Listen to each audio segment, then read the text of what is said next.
Hello YouTube friends, Kalos Risate, and welcome to Mom's Greek Kitchen, the channel where I share my mom's Greek recipes in her honor. Today's recipe is Bechamel. Not quite a Greek recipe, but a Greek twist on the French classic. We use this on recipes like moussaka and pastitsio. So let's get cooking! So here are the ingredients we need to make our bechamel, or bechamela as they say it in Greek. We need 1 cup of butter, 1 cup of flour, 4 cups of milk, about 6 tablespoons of a grated cheese. Mom would have normally used Medithra. It's not my favorite cheese, so I'm using, to keep it Greek, I'm using Kefalo Graviera. You can use Asiago or Parmesan. Any of the nice sharp cheeses would be great for this. You'll need some salt and pepper, and we're also going to bind this one a bit because we're going to bake it usually on top of the moussaka or pastitsio with 3 eggs beaten in. So here we go. Alright, welcome back. So I've started melting the butter so you didn't have to sit here and watch me melt butter. And now we're going to season this with a little bit of pepper and salt. I use unsalted butter. If you're using salted, you probably wouldn't need to add salt. Turn that down so I don't burn my butter. And now we're going to stir in the flour.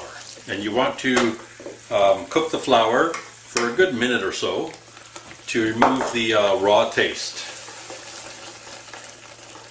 Now this is pretty much exactly the same as a French classic bechamel.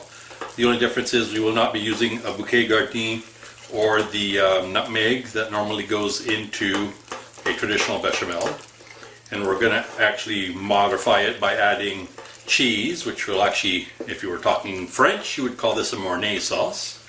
And of course the eggs to help it solidify a little bit on top of your moussaka or pastitsio so it doesn't like spread all over the place when you cut it. We don't want it too thick so it doesn't look like cheese when you cut it, but you want it a little egg in it to firm it up a little bit.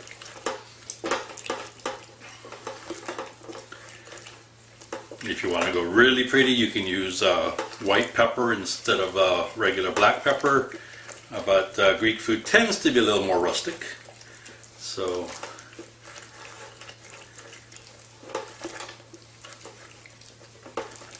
alright, so our butter and our flour have been cooked together for a few minutes.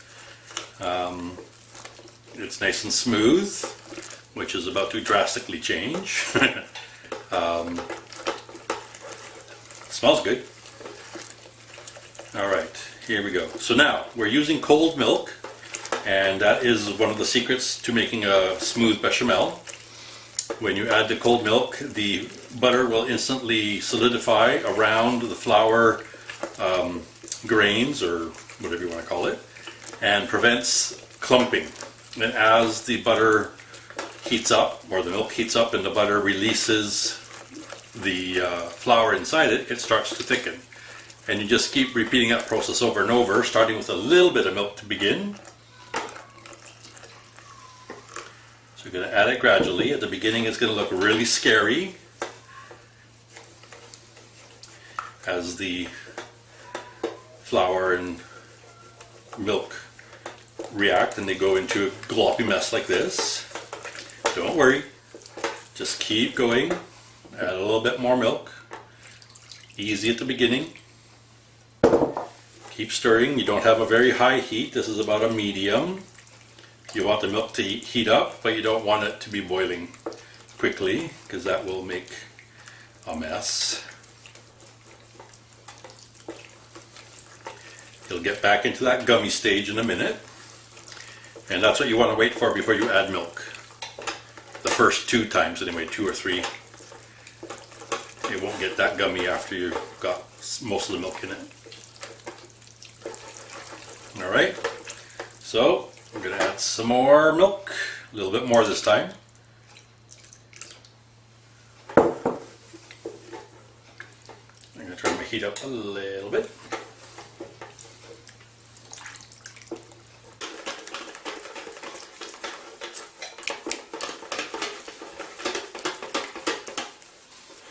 Alright, so now our third addition of milk has thickened. Keep stirring.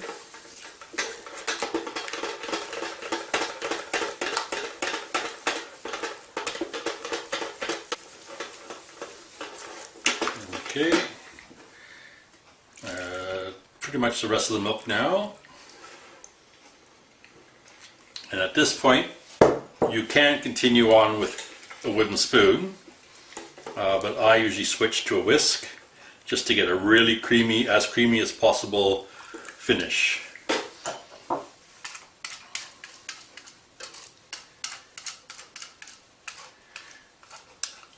Another step we used to take in cooking school was after your bechamel was done, you would pass it through a sieve to catch any lumps just in case. But like I said, that's French cooking, which is a little more, shall we say, shishi than Greek cuisine, which is a little more homey. Alrighty, so our bechamel has now thickened. It's almost to the point where it's going to boil, which is the point I want to start adding the rest of my ingredients. I want to make sure that that flour flavor has been cooked out.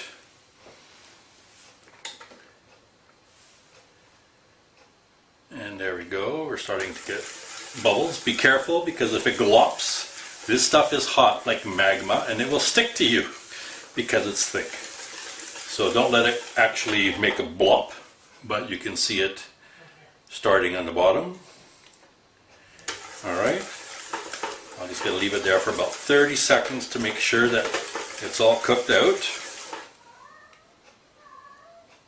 Alright, we're good. I'm going to turn the heat down so again it doesn't do that lava-like action. So now I'm going to stir in my cheese, and I said this one is Kefalo Graviera, but any sharp cheese will work. Mizita being traditional. Just not one of my favorite flavored cheeses. Alright, so as you can see, it's a nice thickness. I am going to bind it with the egg. You have to be careful with the egg. I'm turning the heat off for now so it doesn't scorch on the bottom. And I put our eggs in a bigger container so I can actually beat it a little bit. And so that's 3 eggs, and I've got my whisk in there. I'm just going to ladle in some of the hot sauce and stirring or whipping the whole time. This is called tempering, and what this does is prevent your eggs from becoming scrambled. So just stir it in, or whip it in. So what you're doing is you're bringing the eggs to a warmer temperature, closer to the bechamel.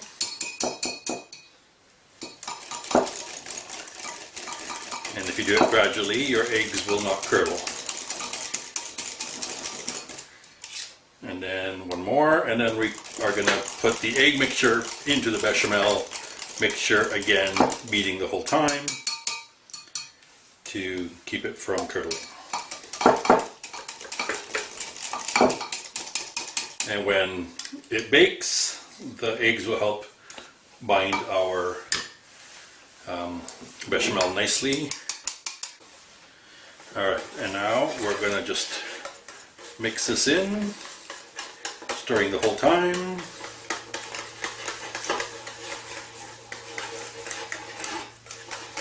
My pot doesn't fall off, that'll be great.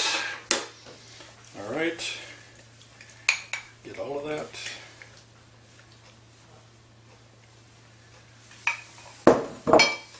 Mix it in.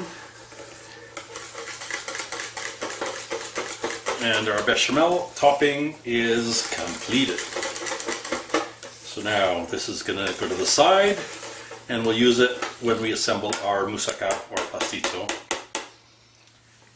Alright, thank you for joining me. Hope you come back and see another one of Mom's recipes recreated for you. If you enjoyed what you saw, please like and subscribe, and I'll see you next time. Take care. Bye.